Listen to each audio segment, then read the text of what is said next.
Hey everybody, this is Jada on piano, where we make music make sense. I think I got it. I apologize, I'm a little late. I had one button that I had to push. If you remember last week, I was on vacation. I had taken my equipment with me, and obviously I hadn't used it for live streaming.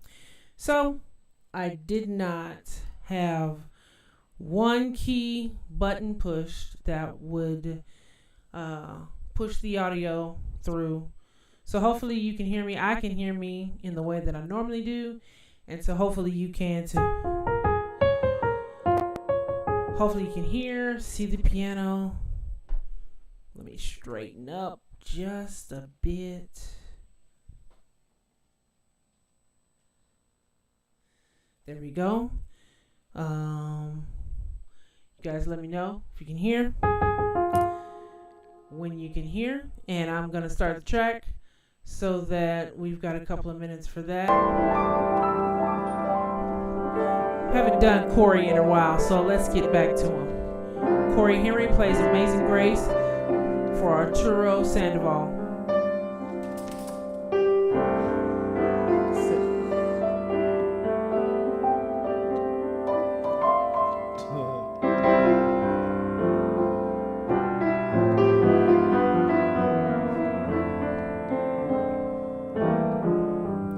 Like I said, let me know if you're here.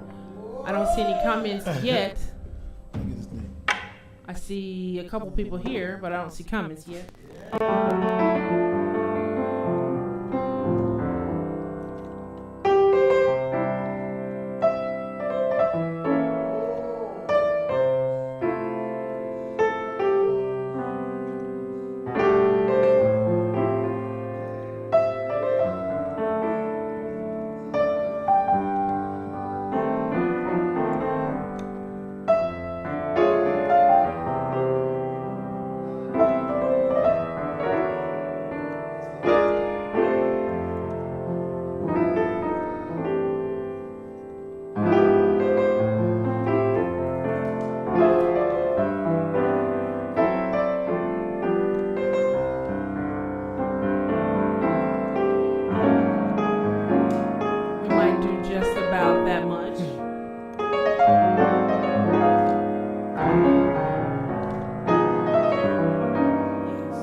His hands move so well.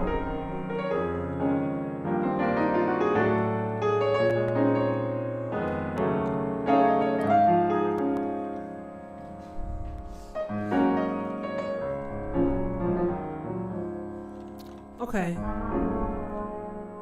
Wait a minute. I didn't hear this part.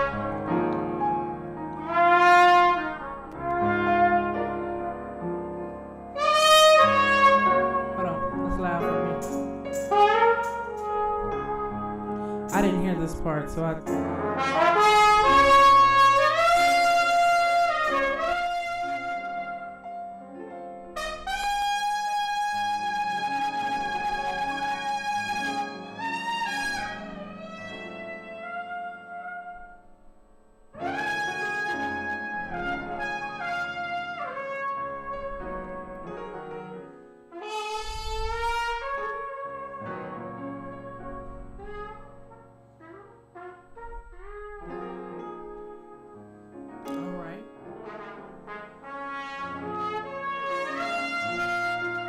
Pays to hear the whole track.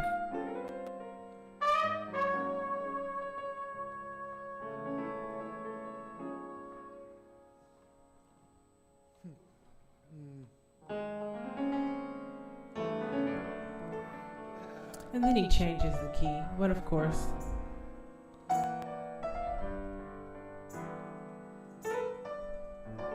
Gives us a little extra flair.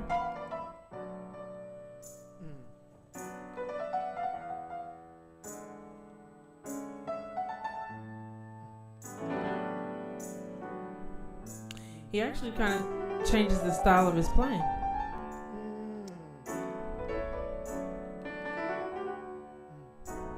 Listen to that. Okay. He's enjoying it. Gosh.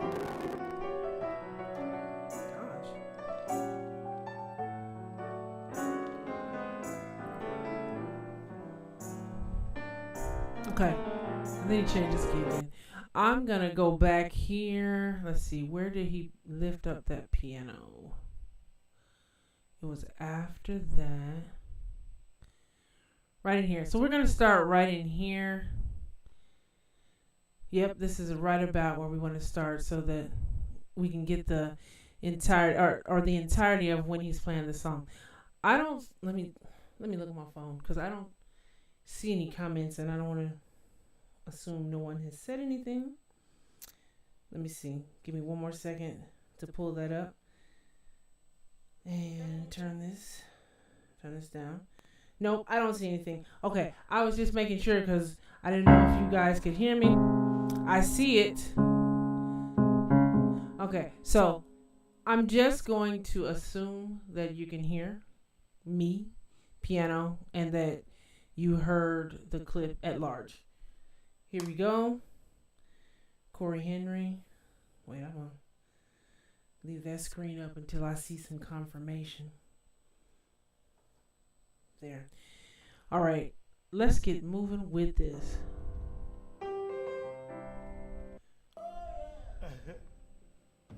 And I went back too far. What second does it start at? So don't do it again. We'll start right there. What was that? Like 38? Okay. Dun. I want to pick the key because we already hear. Dun. Oh. The key that we very rarely get to do any transcription in, but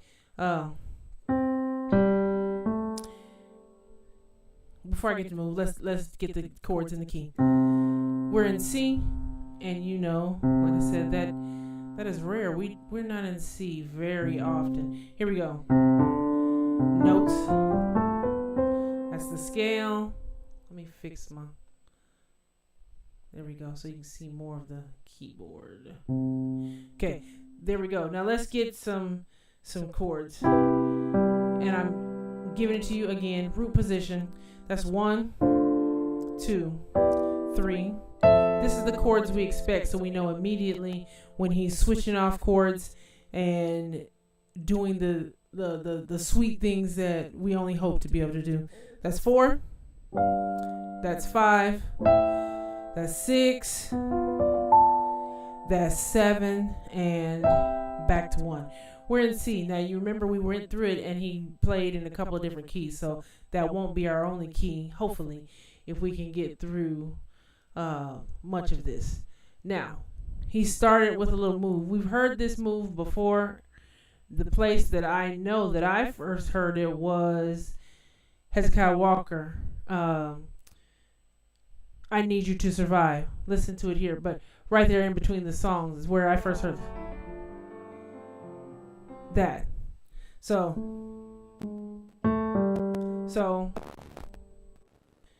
here we go with that.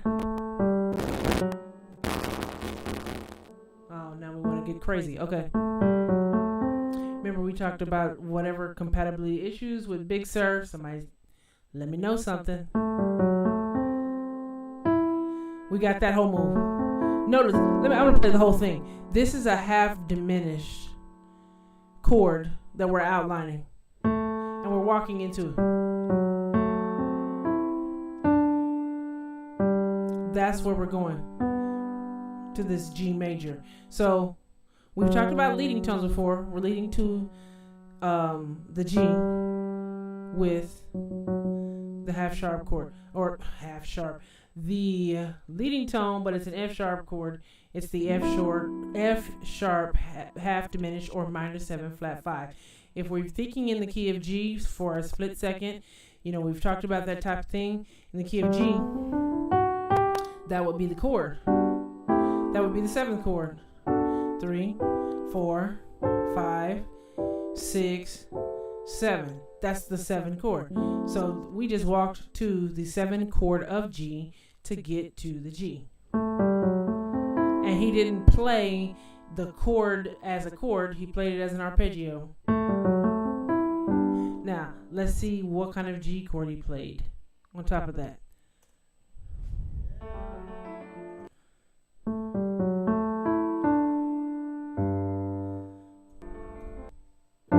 So, sounds like he's opening up. This is the first time you get a bass note in, and we've got the dominant chord instead of just G major. And then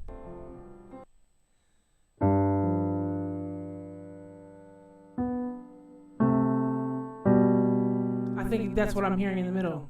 I kind of like that. Hold on, let me do the whole thing. Oh, I hit it. Yes, okay. That's not something I normally do. I like that.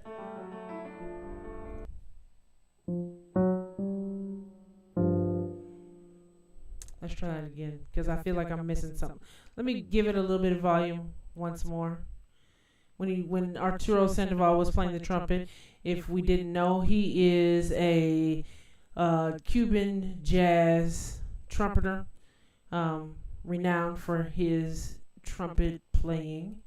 So when he joined him on that, that was a nice little treat for us to be able to hear that right along with Cory.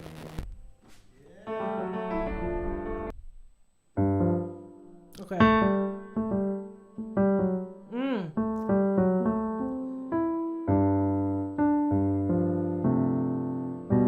Now, what's the difference?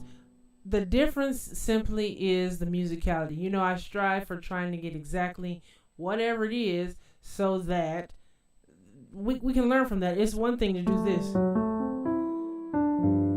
If we're hitting that, it's another to do that. It's another. All those different things, that's 3 different ways to play the same movement. You're playing the same thing, but how you express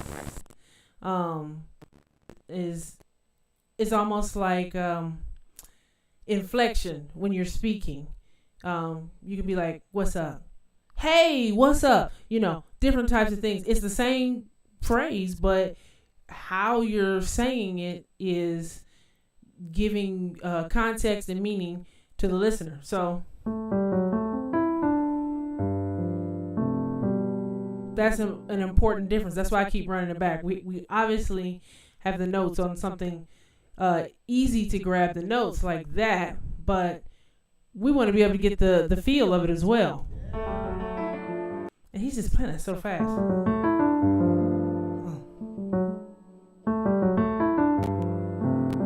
If I'm doing it right. One more time.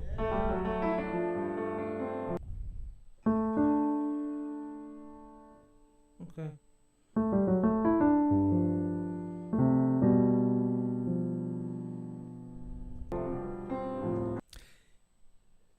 And then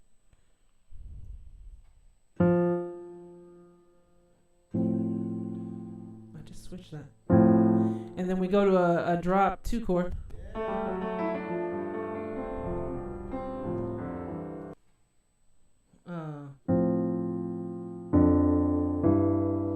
Yes, Cory. Okay, so all 3 of these are drop 2 chords as well.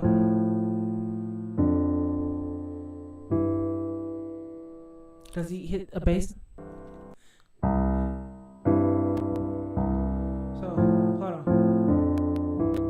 Let's hit those at the same time. Okay, so what do we have here? We have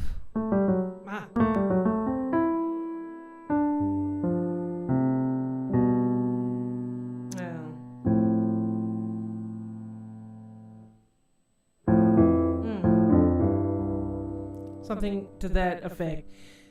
Like I said, feel is important, but I don't want to spend the whole video on this. You've got the notes right there. Walking in for some reason in this particular key, this feels awkward. It's not terrible.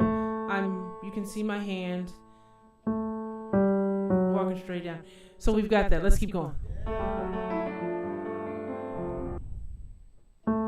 Oh. That was crucial. Now I got it.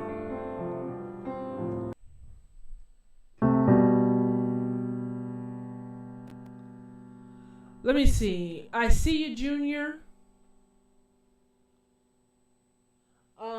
I think you are writing in Spanish. It says Hola Boa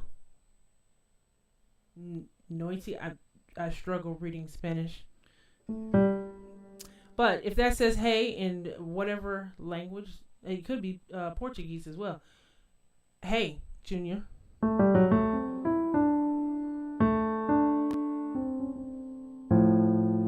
We're going to work like this, okay?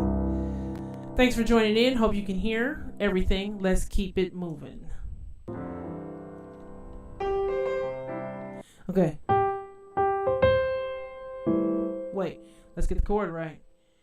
Frankie says Portuguese. Well, at least for some reason, I'm good at knowing what language is being spoken and still not knowing what is being said. Frankie, can you tell me what that says?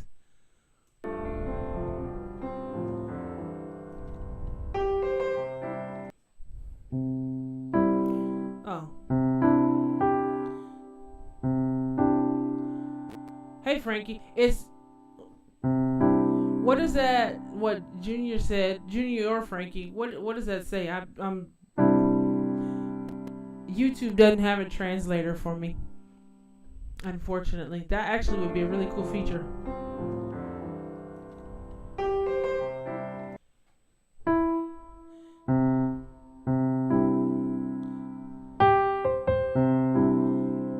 Hi, good night. I should have figured that said night. I don't know. Did I say that? Okay, so hola. I guess I'm learning a little bit of Portuguese. Hola boa noite. It says hi, good night. Thank you, Frankie, for that timely translation. So this is what we have from Cory. We heard the notes, and one thing we noticed about him, we already know his hands work incredibly well, but a lot of times it's not impossible to do what he does with some practice. We also know he has very large hands, but in this case, his fluidity is incredible. But in this case, that was easy, okay? And then we heard everything. We heard this, and then chord. So we've got everything that's happening in the chord in between these two notes. Nothing's outside of that. So the note that's standing out is the E, and then I know I'm hearing a C major chord. But I also feel like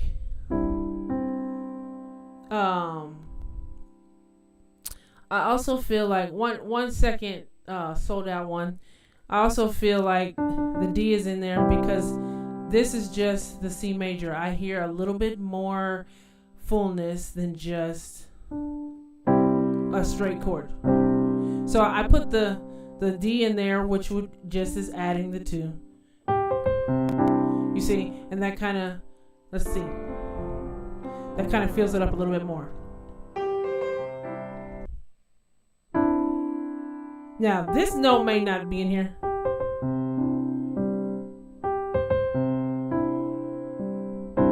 We might just have that or this, one or the other. It's one of the two of those things. Now, the sold out one has a question, and they said, does one need to have a solid knowledge of theory to transcribe? This is a really good question, and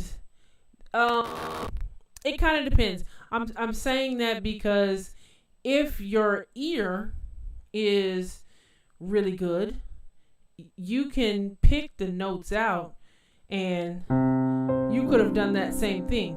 If you didn't have Cory sitting there, you may not know that's a C major chord, but you would be like, okay, I hear that. No, I hear something else. And if you put another note in there, or you hear this, and you put that in and no, that's not right, and then you finally get it. Theory is simply a way to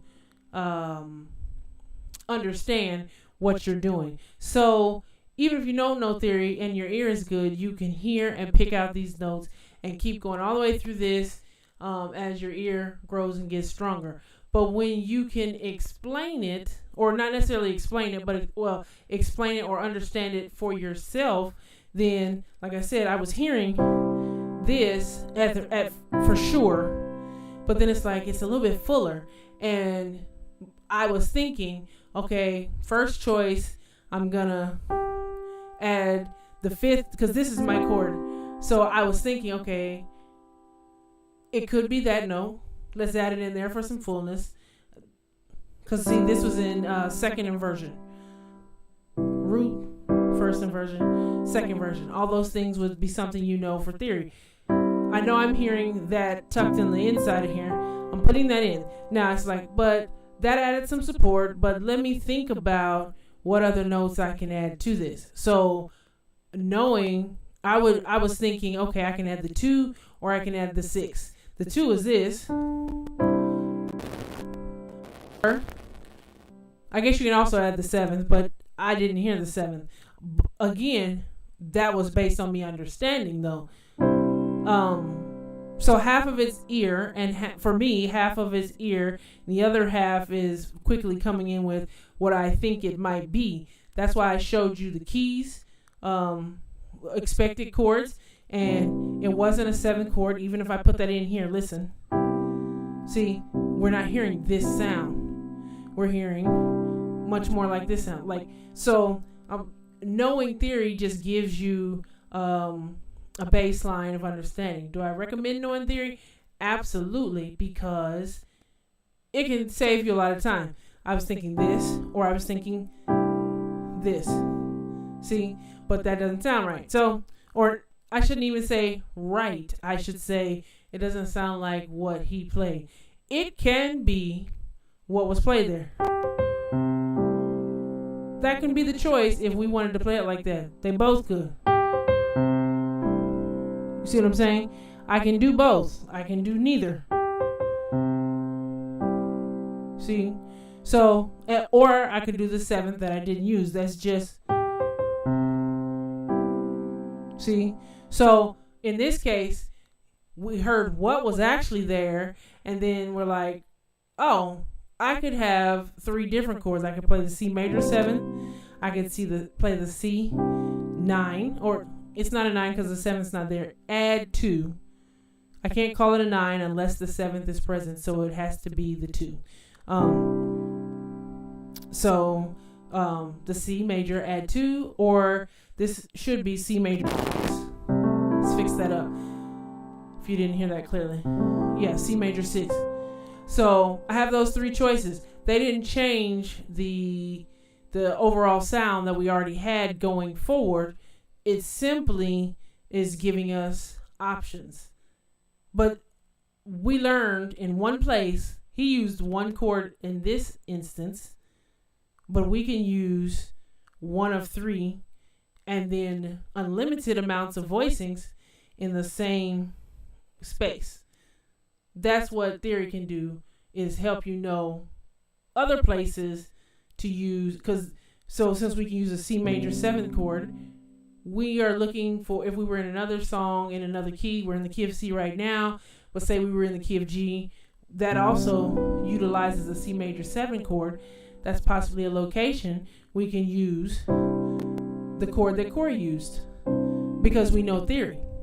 But as far as transcribing itself, that's just growing your vocabulary and your understanding for what you hear. So it's a combination of both of those put together that's really helping you grow as a musician.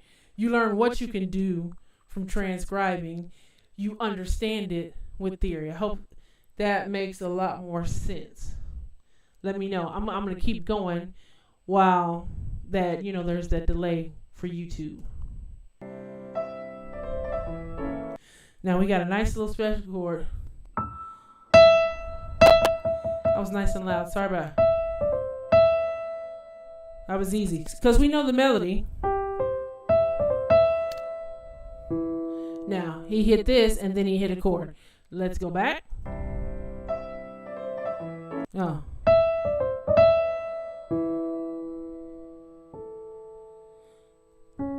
Now, I hear this as the main part. Hold on. We know we're in the kissy.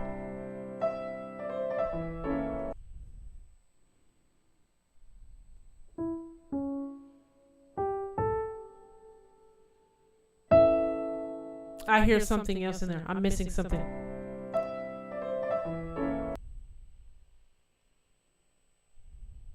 I was trying to soak it in. Let me see.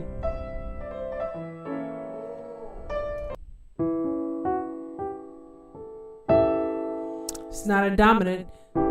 See, putting the G in didn't help me any. It's not that. That's too open. I know these notes are here, but there's something missing.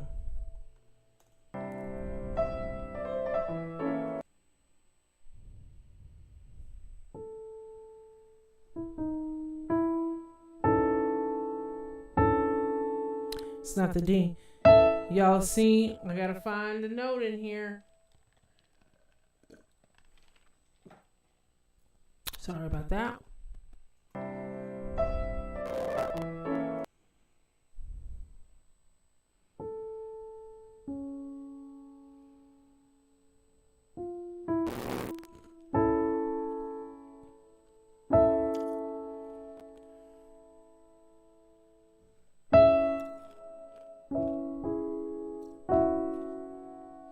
Now you see me searching because Cory just did something that I have never in me playing have done. So I hear it and I know, because again, this is why I define the range first. What's the bass? What's the melody? You know, we did that all in the early sessions. Now we're trying to pull full chords. Well, it's some kind of A major chord. That's what I'm hearing so far. But there's a note in there. Who's got the chord? One of y'all might have it.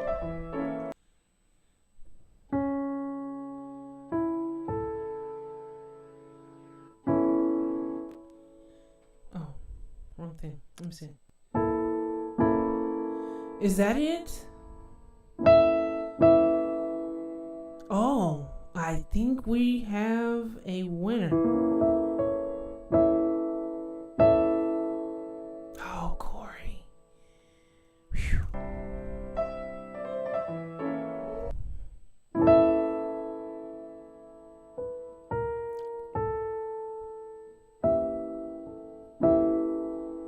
That G in there, but I do like this A major on the top. This is, let me play it with him. Okay, so I think we've got it. What I was missing was this here. And anybody else use this chord? It says it's B flat diminished major 7. So B flat diminished, and then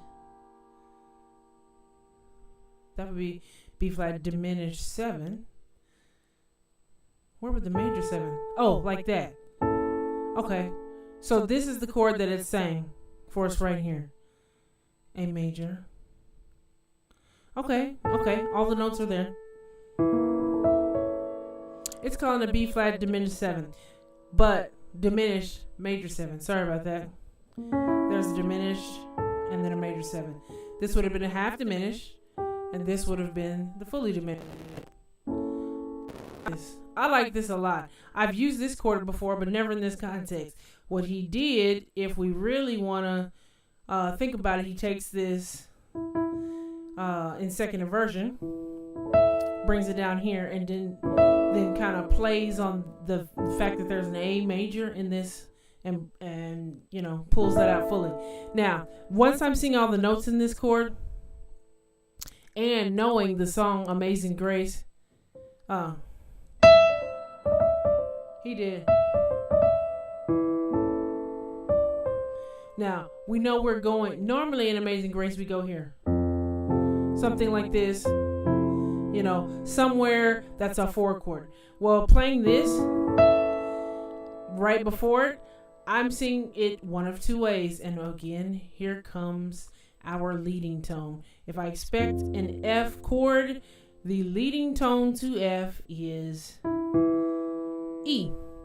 And what did he do? We can see it as that leading tone. Again, his vocabulary is so large. I love this. This is the chord that I'm going to snatch out of this week. But the leading tone, see what I'm saying? That can lead us right to the F. Or I also see it another way, because I know I'm thinking F is going to be next anyway. I'm also thinking, what's the dominant chord in F? We know the 5 is the dominant chord.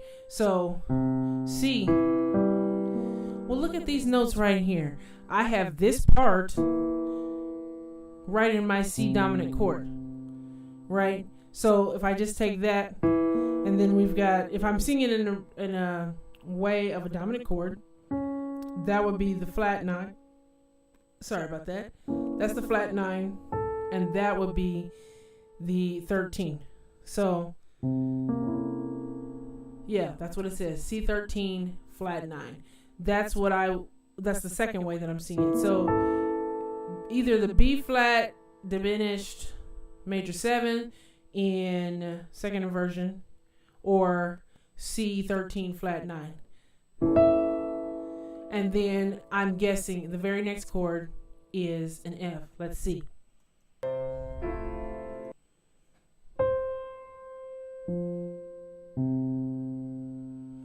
And look what he did with it. He stayed on he's going to make this a second inversion F chord, but it's an F chord. Let's see how he does it.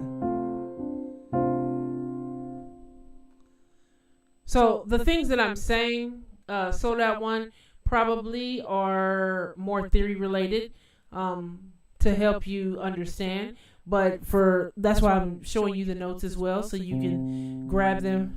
You might hear a perfect place to put something, because you don't know. If somebody doesn't know theory, you might hear, oh, I can stick this here, because you're not thinking about theory. But the more theory you know, the more places you can automatically think to put stuff. But you can be more creative at times. If you don't know theory, I think there should be a balance, but let's see what he does with it. Went back too far.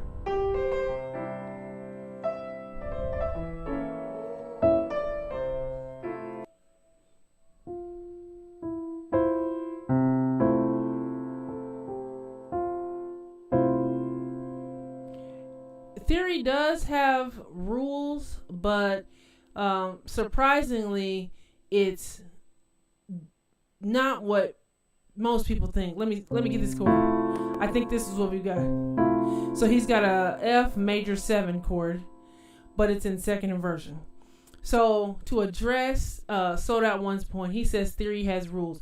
Most people think, because we've often been taught this way rigidly in classical music settings, and I did go to college, and they did this kind of thing in college, but they said things in a way that made it seem like you cannot do certain things because theory said so. But really, it's the exact opposite. You can do certain things because theory said so. And what they've pushed is a certain, or theory of a certain genre.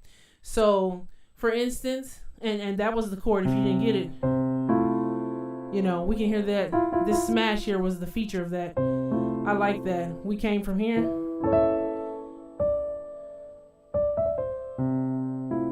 I like that. Anyway, that's that. So, in classical music, often we're talking about, what do I want to call it? 18th century. That's what it was. 18th century European music. Baroque, classical, romantic, Renaissance, all those things. And you're saying classic music dictated the rules, and rules are made to be broken. Here's the thing: they made what it seemed like theory was a very small subset of the rules. That wasn't true. And yes, I stand behind that statement. Obviously, I'm not all of academia, but I do stand behind the statement because let's look at something that they said on paper. They called it parallel fifths. If I play this chord, then I play this chord, they would say, you can't do that. That's wrong because you don't want this fifth and this fifth. They call that a parallel fifth, and that's wrong. What it's wrong for is the genre of classical music. However, if you were playing pop music, if you're playing R&B music, if you are playing gospel music, even probably Latin music, because don't Frankie and Junior, if you guys, I love Latin jazz, but I'm not great at it. But they have all those montunos.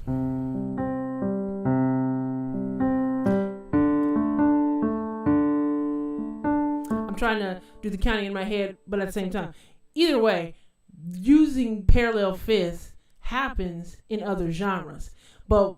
And I'm not trying to be political with it, but unfortunately, the subject of music is also political. If you control what the people can do with the music, then only certain people can do it, or certain other people are excluded from doing it because they do something different. And that is really what was happening when you said, well, you can't do parallel fifths. You can do it in jazz. You can do it everywhere. It's not even breaking the rule. It's literally only breaking the rule of classical music theory. But every single style and genre of music has a theory. And believe it or not, see, I'm all off on a tangent. It's okay that we go here. Sometimes you got to talk.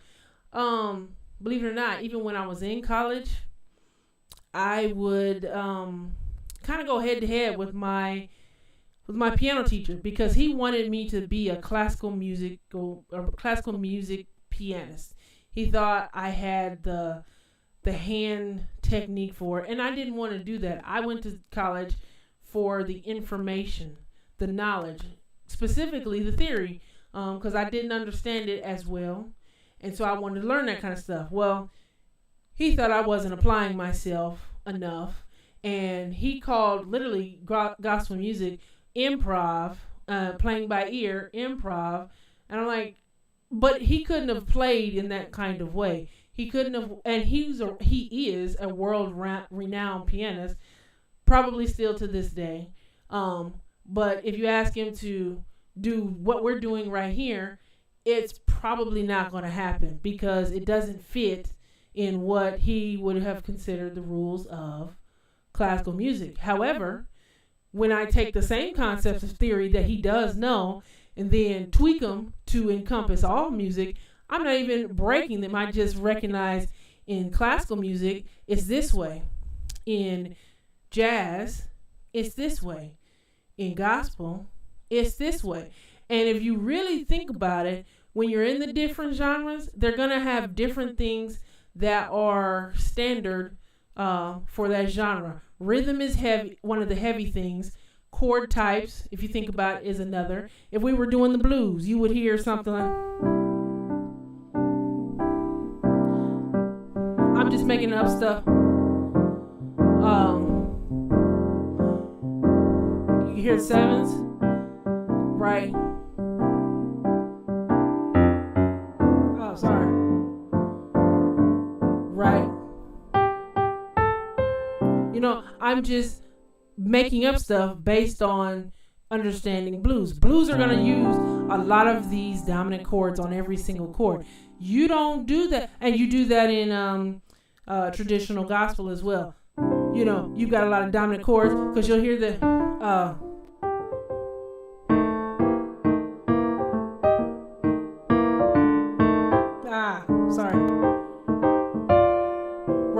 you do that kind of thing in gospel. They're using the dominant chord on a 1. But if you have something much more contemporary, a ballad, that was me doing a 1 to a 4, whether it was traditional gospel or in a blues setting with the dominant chord. And then I was sort of halfway in a 12-bar blues thing. I didn't do all 12 bars though. But if we just did Amazing Grace, but it wasn't in a blues type of way, and it wasn't in a traditional gospel type of way, it was more of a ballad. And so we use the chords, notes anyway. Oh, and then we went to the bass. So he went 1. This is 1. This is technically also a 1 in first inversion, like we were talking about. And then we went to our 4. So we just extended it further. But we used different types of chords based on where we were already at mentally concerning what type of sound we're looking for.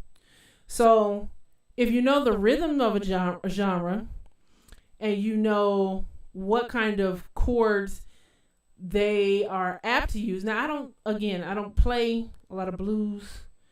I don't even play a lot of traditional gospel. It happens, but I could have easily have done this. This is still giving us our numbers. And then he hit this beauty. And then, he's here. We're in a much more contemporary sound. I like the sound of contemporary gospel because it gives us these really, you can get stuff like this. You'd never see this. Well, I won't say never. You probably could start stretching some blues or something like that. But you would much less likely to see this in the middle of somebody playing blues. Less likely. Because it's an extended chord and it's way out. It could be dominant though. So it's possible, but less likely because it's very extended. You're probably not going to see that chord in country music. And like if you were in country music, they use a lot of triads. So we would play the same song.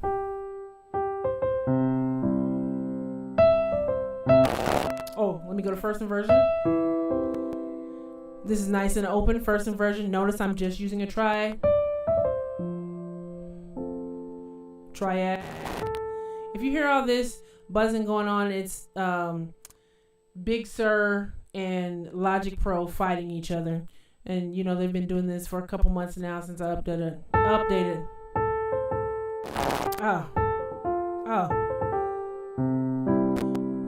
So in country music, and you'd have a nice, easy rhythm with that, but you'd have even Southern gospel. So you'd have a lot of triads. You might get away with adding the 2 in, but something like this, you better not get up there and pull this stunt while you're on some country gig or whatever you're doing, country show. Don't do it. They're gonna look at you crazy because you have a flat 9 in here. You might get away with this note, but you might get kicked off in the middle of playing. So knowing theory in context of what you're actually trying to play is very important. And you're not even breaking the rules.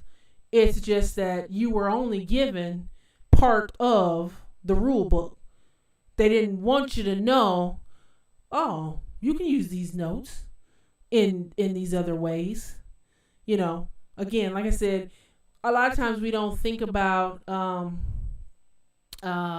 music being political, but it was part of that system that was used to control what was put out for people to be able to do. And that was consistent in a lot of areas of life, especially coming from the 1800s and forward. But other genres, they didn't break the rules. They're still using the rules of theory. And 18th century European music doesn't like to admit that, but we use the rule of theory, and we're not even breaking them to extend chords in this way or that way.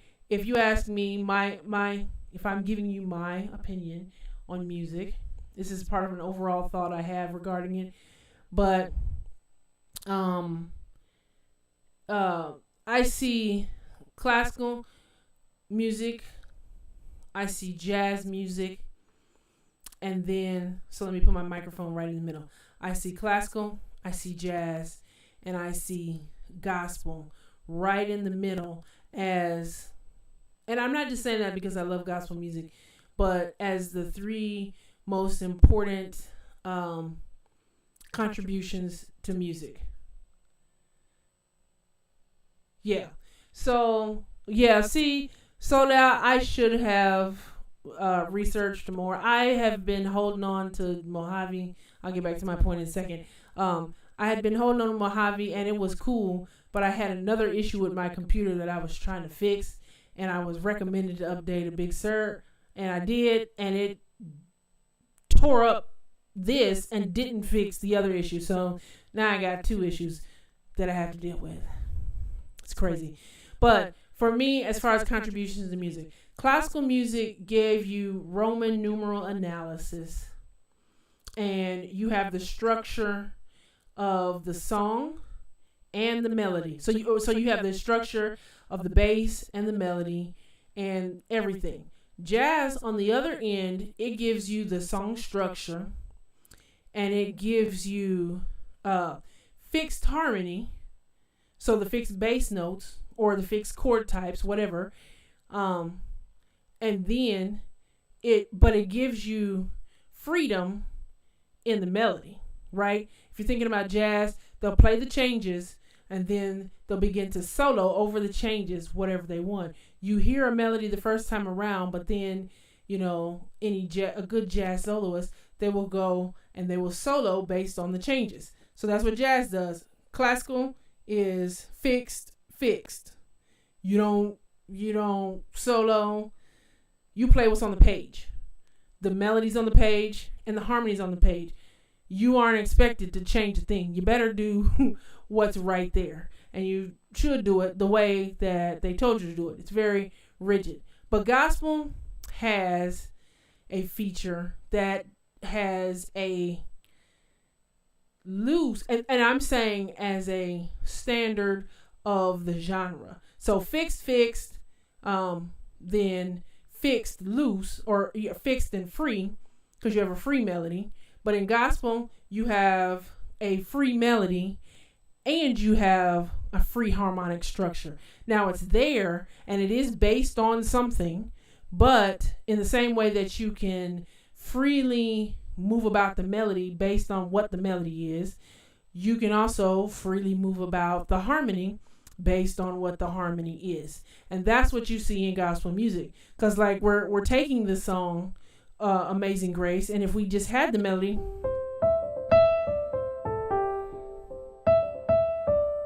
right, that's our melody. Now going with it really quick, or go here,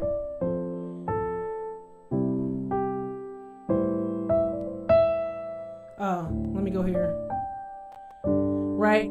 So we've got something like that.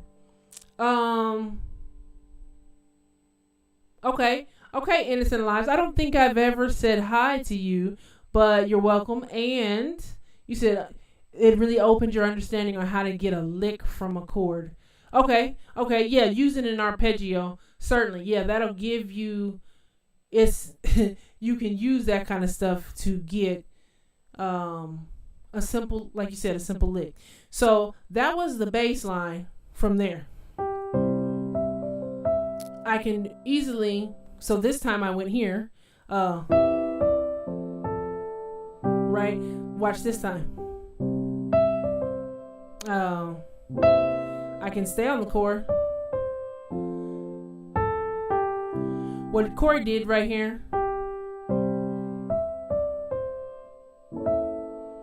he moved and then back here instead of going here. So he's using the chord, but he is not fixed on, okay, I gotta go here. Okay, I gotta go here. Okay, I gotta go here. He went there in chords, but the chords themselves were not fixed in that particular fashion. He changed both to his liking, and that's what happens in gospel music. So fixed, classical, fixed, free, jazz, and free, gospel, which is why my piano teacher was saying you need to do more than just this improv. But he wasn't understanding the improv is based on something. So for me, there's people that play gospel music and they can blaze up and down. That's great. Some of them know theory, some of them don't. Now, it's very clear when somebody does know theory because they're or some form of theory, because they're very intentional in what they play. Then you hear other people that don't think they have to know theory, and they're just pulling stuff out, and it's like you could have chosen a better option. But it's because they've seen other people just free, didn't understand free was built on something, and so they just picked out of thin air. It's very structured, but it's based on something. It's structured, but you get to express the structure. That's what I like about the style of gospel music, because you don't get that in classical, and you don't all the way get it in jazz either. You've got a fixed form for much of the time. Now, in jazz, a lot of times, not a lot of times, they are getting more into a free type thing, but you can tell the difference between jazz and gospel very clearly. That's why I'm saying, as a general rule, it's fixed free, whereas you could hear 10 people play the same song in gospel music, and you could literally hear them play it 40 ways. What do I mean? They don't even play it the same way every time around when they play the song. Easily they could cover 4 ways in a song. So, yes, exactly. Sold Out One. It builds upon foundational concepts. So just going out here willy-nilly and just grabbing chords out of thin air doesn't really capture what free and what I'm saying is as far as you're playing. But immediately, I've never played this chord. This is a great example. I've never played this chord, but because, back to your original question, do you have to know theory or a knowledge of theory to transcribe? As soon as he hits this, I'm analyzing the chord. Okay, well, leading tone, I'm expecting to go here. That's where we went. So this is the leading tone here, or this is the dominant chord. It's just rootless. Let me take my C off. So either way, but and some people will see that as, like you mentioned, breaking the rules. It didn't break a thing. In the key of F, we would expect some type of dominant chord, or we would expect some type of diminished chord. In this case, I'm thinking this is more dominant because we can easily call this a flat 9-13 like we did. It just doesn't have the root in it. But in the key of F, a C flat 9-13 would lead us to an F, and we went to an F. That didn't break a rule. That reinforced the rule. But people don't often see it like that. And first of all, they're not thinking about the key inside of the key in a lot of cases. But when I'm teaching music, that's what I like to teach and drill down on, because it's not just one key that's happening. That's why I'm saying we theory really doesn't break the rules, and I haven't seen it happen yet. There's stuff that I don't yet understand. My whole understanding of it is we just don't even know what it is yet. We have to find the theoretical concept. Usually it's much simpler than we think, but hey, it's in there. We literally only did like 3 chords on this, but you guys asked some great questions just from this. I'm taking this chord. So,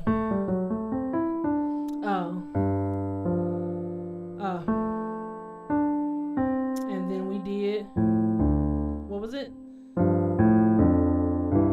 Right?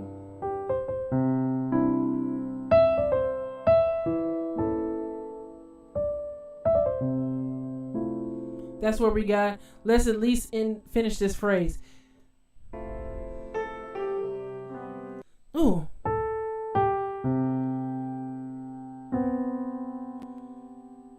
We heard that smash. So this is everything we heard. We heard one phrase. Let's see how much of the song I can get in the next 10 minutes. 5 to 10 minutes, so we can at least get one good round out of this.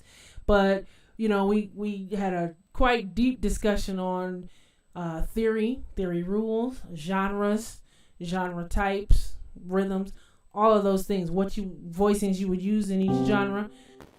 So time was not wasted, but let's make sure.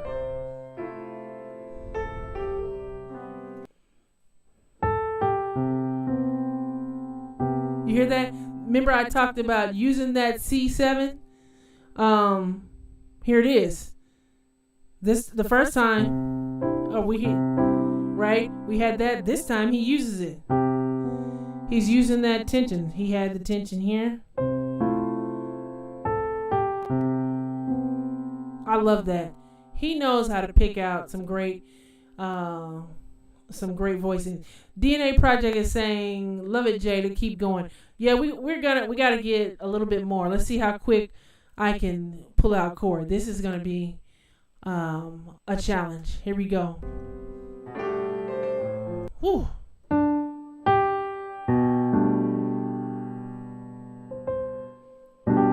Love it. It's a G chord, add 2. Let me make sure. Oh, went back too far.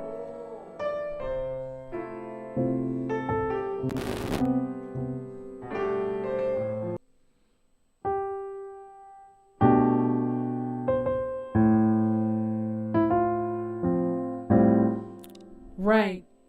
There's a lot of pressure here, but we're gonna do it. Let me see if I be quiet if I can do it. I can usually do it faster when I'm not talking.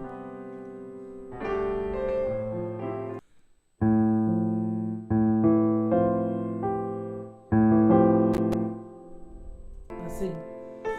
But the point is to talk, so.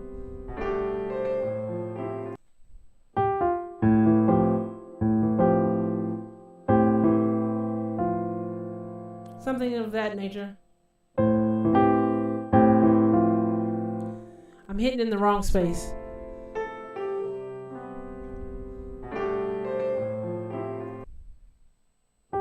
You hear that so clear at the end.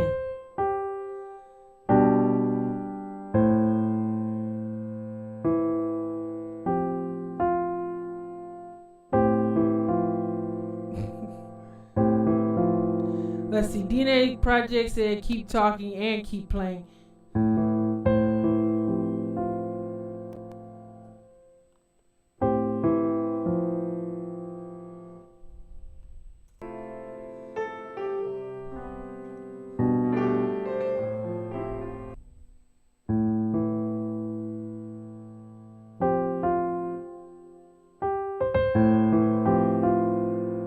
I think that's what it is. Okay.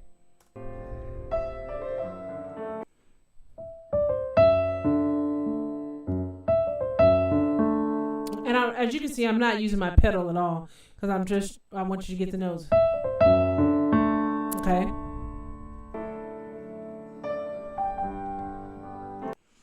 Oh, this is Anthony. Okay. You guys, I know who Anthony is. We've never met, but I do know Anthony. Well, thanks, Anthony, for joining us. See, you get to see the pressure today.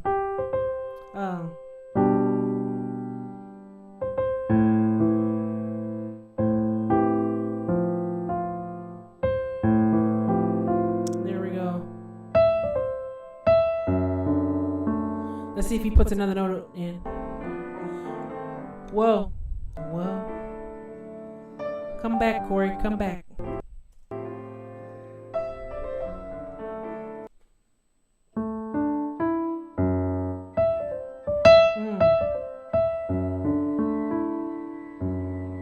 So we've got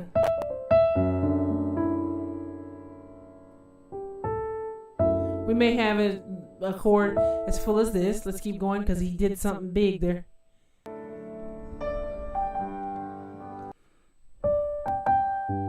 Now what's going with it? Let's see what goes with it.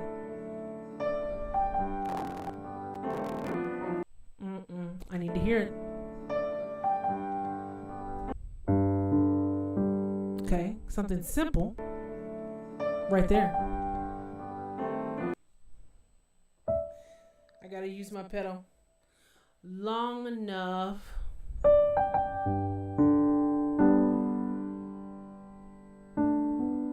Something like that. Let me see. So he's holding down that G up there with the pedal. But what's happening here?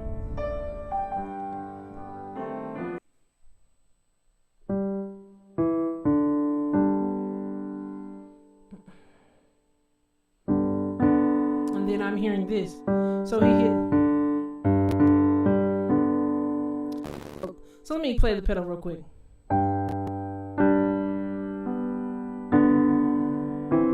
That's what I'm hearing the movement start. So now that we got that part.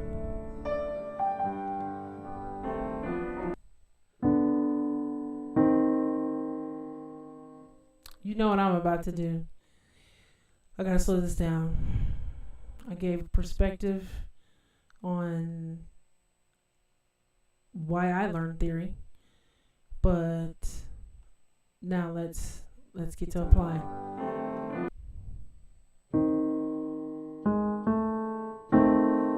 Okay, this is the chord.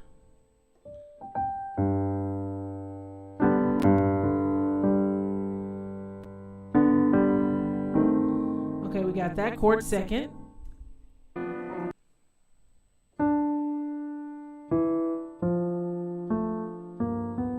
Okay, so here. So we got this. This is all over the G. All of this is representing some kind of dominant chord. Oh, went back too far.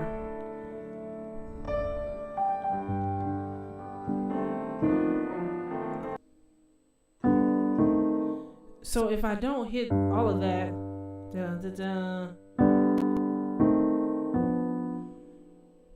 let me, hold on, I gotta go back.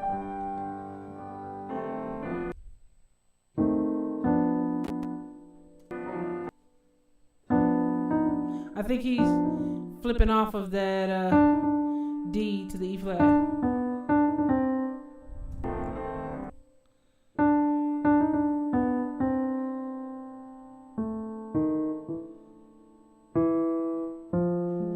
Hold on. I lost the chord.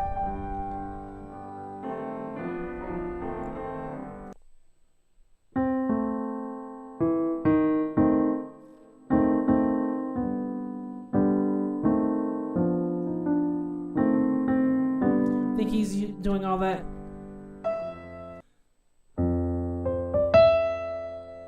So we've got some kind of F major 7, as you can see it outlined here. We don't even have a third in the chord.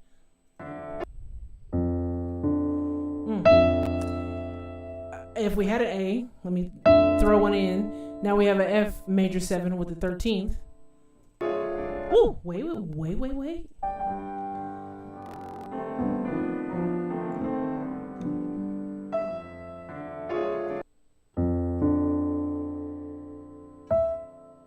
So he's about to give us. This is where he started, and then he goes crazy with the chord. Let's see. Oh. We got it through half of it.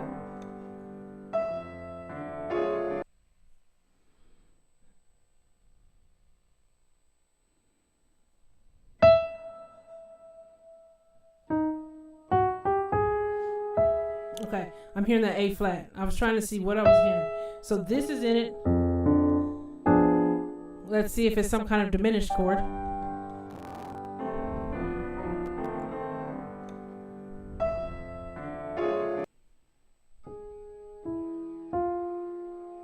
So we've already got this. I'm guessing there's a B in here somewhere. Let's see if this. because we have the E up here, I'm wondering if it's an E chord triad. In this case, it would be a drop 2. See that? Or if it's some kind of diminished chord, because down here, again, this is me using what I understand. This note is a diminished chord of some sort. If I did it like that, that's a fully diminished chord. So if I take both of those and try to get, let's see if that's it. That's just me trying to fit everything in there. Let's go back. Let's try to play that chord with him.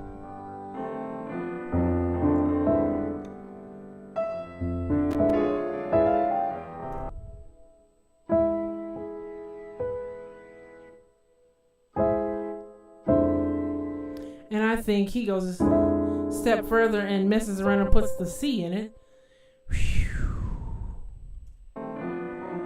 Let's see.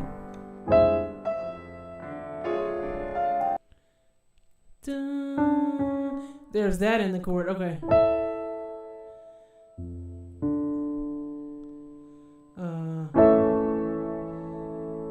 Oh.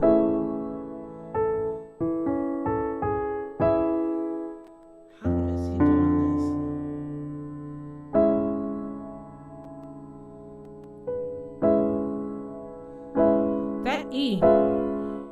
That E is throwing a nasty wrinkle.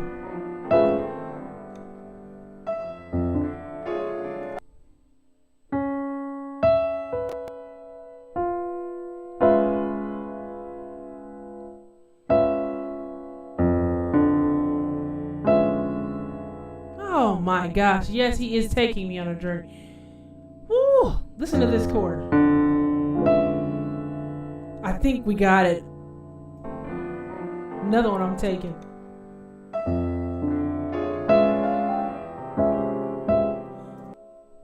Do y'all agree with me? That's the chord. That is nasty. Let's go back. I'm a little long today. And then I'm going to put that smash in there. Somebody let me know in the comments. Do you agree with this? They're calling it a D7 sharp 9 with an A flat in the bass.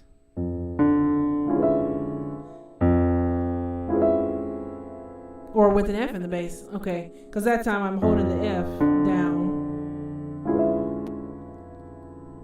Or an A flat diminished 7, 11, flat 13. This is, I'm hanging here so y'all can see this. A flat, D flat, E, F, A flat, B, E. If I'm just taking parts of the chord, I'm seeing 2 totally different chords. Let me play them so you can see what I'm saying. We have the E major chord, just the E major triad. Then we have a D flat major triad. Y'all see this? Putting them together. But it's all over the original F. And Sold Out said it sounds right. DNA Project said, thanks for this vote of confidence, y'all. You know, we heard this at the beginning, and then we had to get everything else in between. See what I'm saying? Get that bass, get that up here. We had to get this whole chord somewhere from here to here. See what I'm saying? Everything was in there. It's the diminished scale played all at once in chords. 1, 2, 3. Well, Dr. Terrell Jones, you've given me something to look at. I know the diminished scale, but I can't even tell you if I know it in this key. It's on the summer list of what I need in my personal practice. He's given us a perspective, y'all. The only other note that's not in from what else was here is this. So we're extra long today, guys. Let's see. What else would be there? Let's see. I'm trying to figure out where I would start this diminished chord. No, that's not right. I know this one.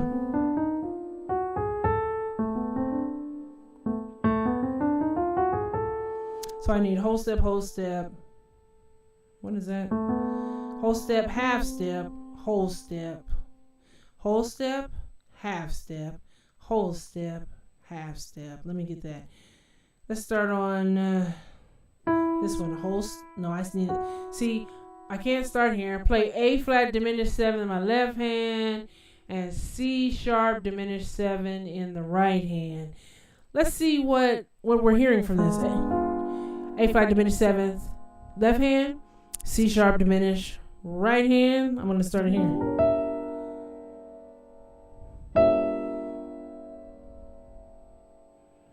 Okay.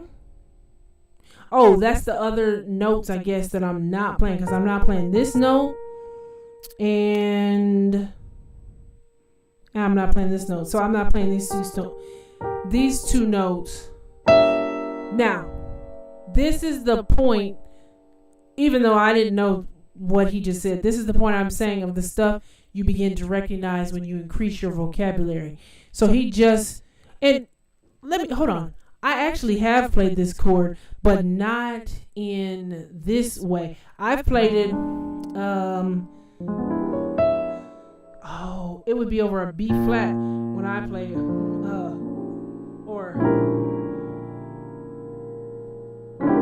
I play that same chord like this. If I was in E flat, sorry about that. That's where I've played this chord. But if I played it like this, okay, I have a place to start with this now. Thank you for this piece, Terrell Jones. I've only played this, like I said, like this, and he's giving us a clue here how to approach this. So these two notes I didn't play, but everything else is already here: the D flat chord and the E flat, or the E chord, and he just kind of split it all up. So we were on the 5, and he's kind of walking the 5 probably to the 3. Gotcha, group 1. Group 1. I'm not quite sure what you mean yet, but that's okay. If you could explain that a little further, I'll hang on real quick.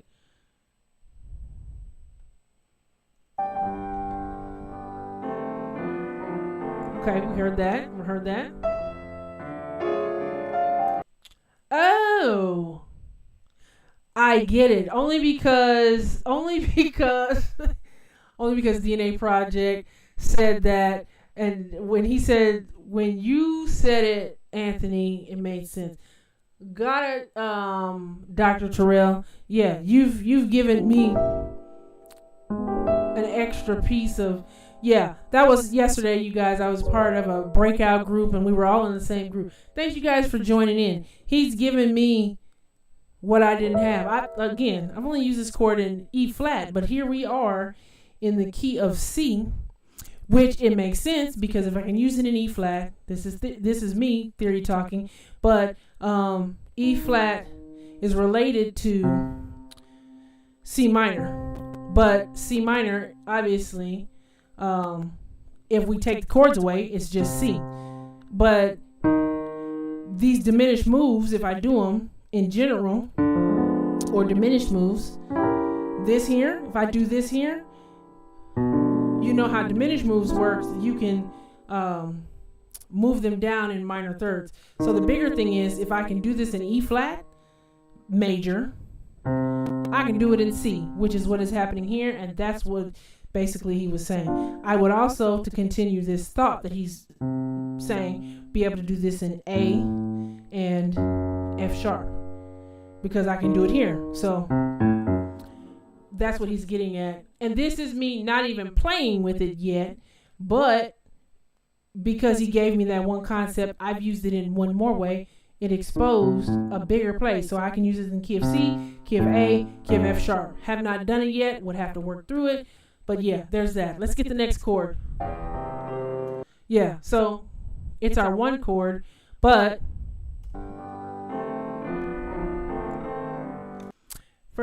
Fastest way to play a diminished scale is to break it up. Take the first 4 notes of a minor scale, then play the first 4 notes from the minor scale a tritone away. First 4 notes of a minor scale. Got it? But first 4. And then first 4 of the minor scale a tritone away. And then end. Okay, now he gave us more news. See, y'all got me learning on, here we are, episode 38. And Eddie Brown uses this chord. I actually did a video probably a couple years ago on this chord again when I was using it in E flat. But he's brought it back to mind. It's called, it's something that's got Eddie Brown in the title if you want to go back. I probably need to be doing another one. But diminished scale. First, let me take what he said. If I'm thinking in A flat, first 4 notes. There's the first 4 notes, then I need the next 4 notes of a minor scale tritone away.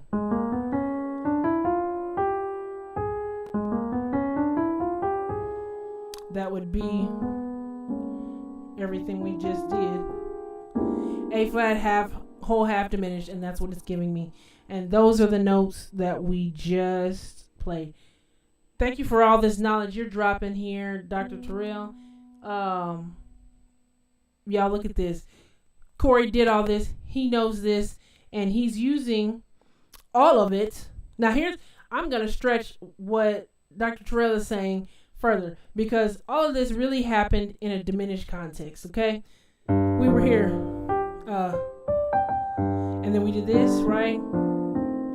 And then these 2 notes were here. Now, think of the fact that we're on a 5 chord. The next chord is going to be a 1 chord, right? Instead of just waiting until it's time to play the 1, he walks through it. He's using notes from the 5 chord, which are this, right? That's our dominant 7 in the F. And then we've got our 5th from the G chord, all in one motion. Now, look at this. If we played just the G chord, flat 9, look at what diminished chord we have. See that? Then we tie it in with this. He stretches this further and uses the whole diminished scale, uses that concept from the diminished scale, and uses just, what did we say? These notes right here. Man, that's pushing me further. So, I'm excited from what I just learned. Let me get this last chord.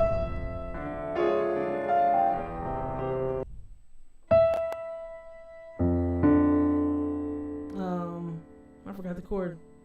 Oh.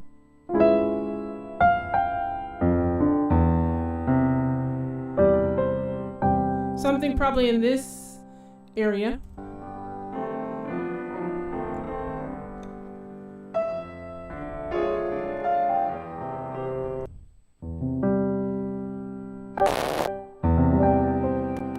Somewhere in here. Okay. So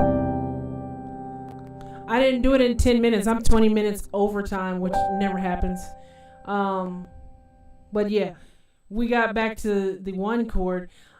It's clear we may need to continue this song next week, because there's a lot of meat in this. If you guys want to see this again or continue on next week in this same way, because we've pushed far beyond the hour time frame that we normally have, let me know. I can do this, continue on with this, or do something different.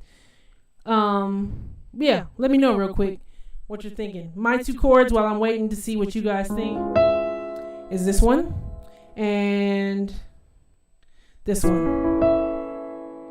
Those 2 chords. That's my takeaways for today. Yeah, but comment on the video. I got 1 vote. I got it on my phone over here and then on the computer screen over here. For whatever reason, it's popping up faster on my phone. Bonus footage. Thanks for the bonus footage. Let's keep it going. Adrian said, "Can I ask a question?" Yes. Go ahead. We're here. This is what questions are. This is what this kind of stuff is for. Okay, so next week, episode 39, we are going to push on from right here. 106 mark. as we wait for Adrian's questions, this will be the last question. Hopefully I don't take an hour to answer. Let me see. I got 2 votes and nobody else has explicitly said no. So the 2 yeses are going to seem to win.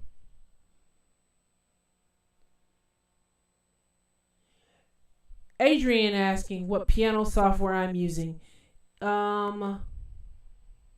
If you're talking about the notes that you see, well, they're right below my face with the lit up, the red, the red, or the keys lit up red. I can't even talk anymore. That is Cory.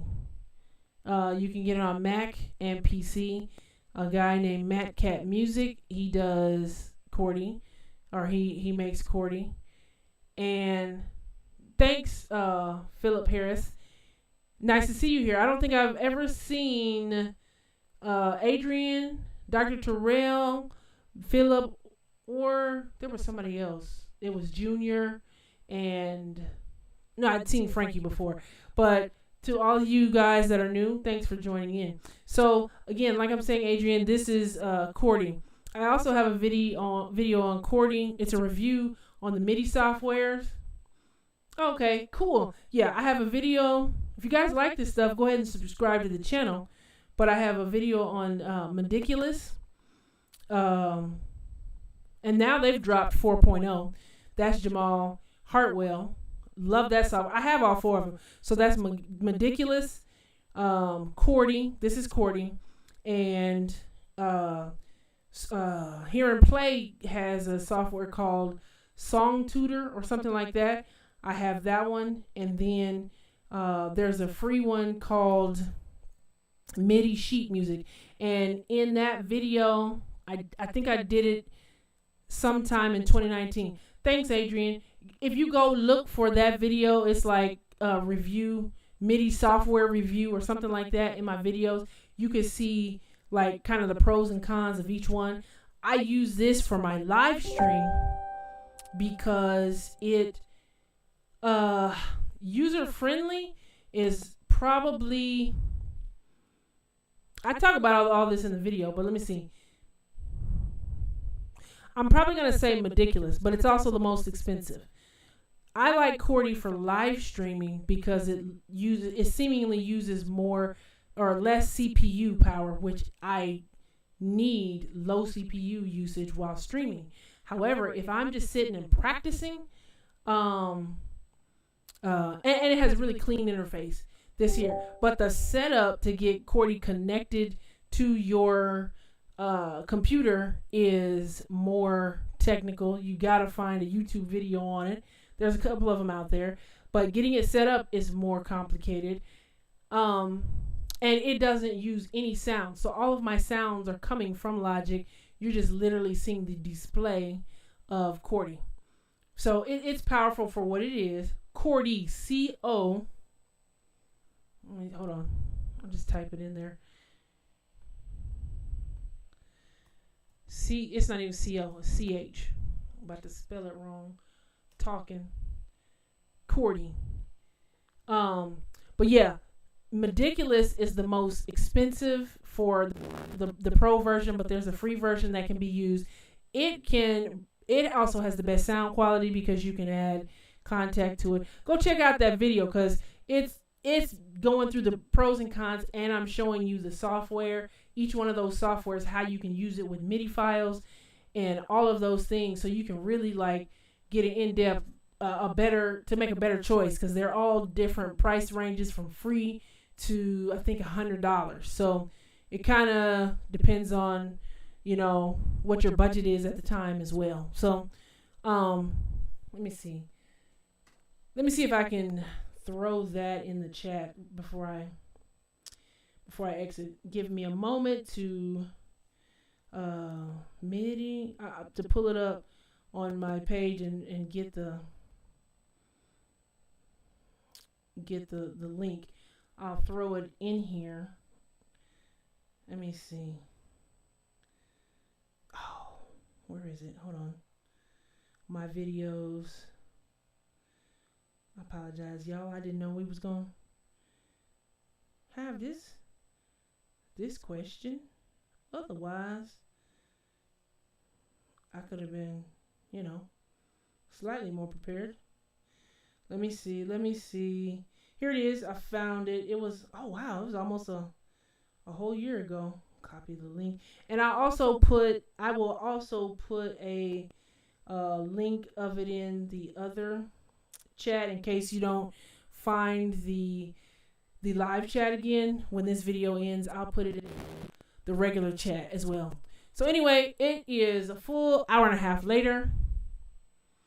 I do the live stream here on Mondays at 8, and ironically, I started 5 minutes late, which almost never happens, but awesome. I'm really glad that you guys enjoyed this. Share it with your friends if you really like this. Let them know. I'm going to be, this is episode 38 of 40, but in 2 more weeks, I'm going to decide if I'm going to continue a transcription thing, or I might take a little summer break, but then I'm going to see how it's going to play out in the future. So, if you guys like this kind of stuff, let me know so I can kind of figure out what kind of live streams and things might be beneficial in the future.